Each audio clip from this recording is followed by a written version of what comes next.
Okay.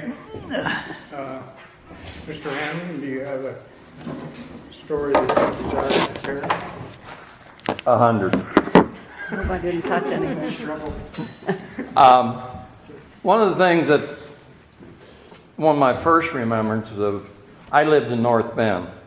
We didn't mess You're out of around. town. We didn't mess around with the people in Cleves. There was a, little bit of rivalry. Not much, but anyway, a little bit. Anyway, there's nothing in North Bend. There was Red Oak Halls and Joe Sprouse and a few things like that.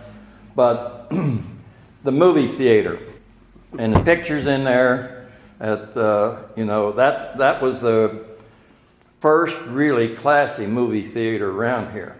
As far as I remember, that's one of the best ones, that the marquee and everything of any movie theater within, till you got downtown Cincinnati. But Uncle Tom, that's it right there.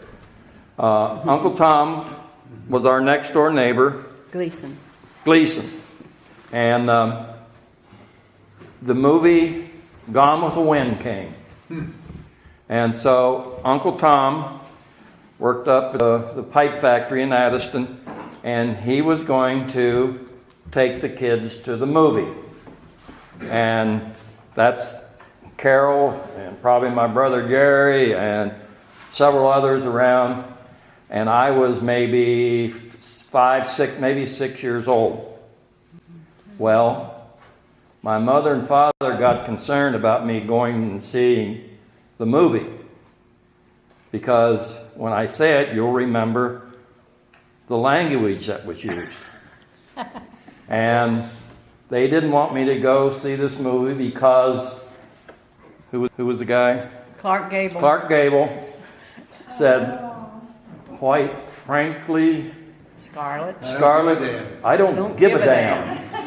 And that was scandalous. And the little 6-year-old boy is he's going to just go to hell in a handbasket. Here's that. And so, but we walked from North Bend. And we always walked to go to the movie. And so it was like, I think, a Saturday afternoon or something like that. So we walked over and I went to the movie and I heard those words, and I'd grown up to be like this. So I have an excuse. Now maybe you guys don't have an excuse. And so it was always fun to come to Cleves, but there used to be a big hill. And we'd walk up over that hill, and there was the big oak and the hollow, and the rock and everything, and or you could walk along a railroad track, and it was called the Cut, because they cut the hill there. It's where the road goes now, and that was called the Cut. Well, when you were younger, and or younger girls specifically, that was kind of spooky. People called hobos. Now, hobos were they were a regular not organization, but there was a number of them. True. And they jump on a railroad, they jump on a train in Cincinnati, West Virginia, Pennsylvania, and ride to California or wherever. And so there was a bridge that went across that, there was a road went across and a bridge, and the Cut and Hill was there, and they used to sleep up underneath the bridge. And so that was a place to nest, and it was kind of spooky. Last thing, I used to walk to Cottles. Tom said Cottles, down by Cleves School. I used to walk over there when I was 12, 13 years old, and Charlie Cottle and his brother Bruce and I had a car wash business.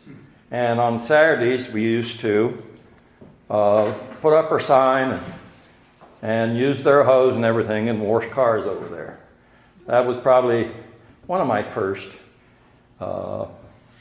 activities of being a businessman. And now look at me. That's enough. I got 100 of them, but that's...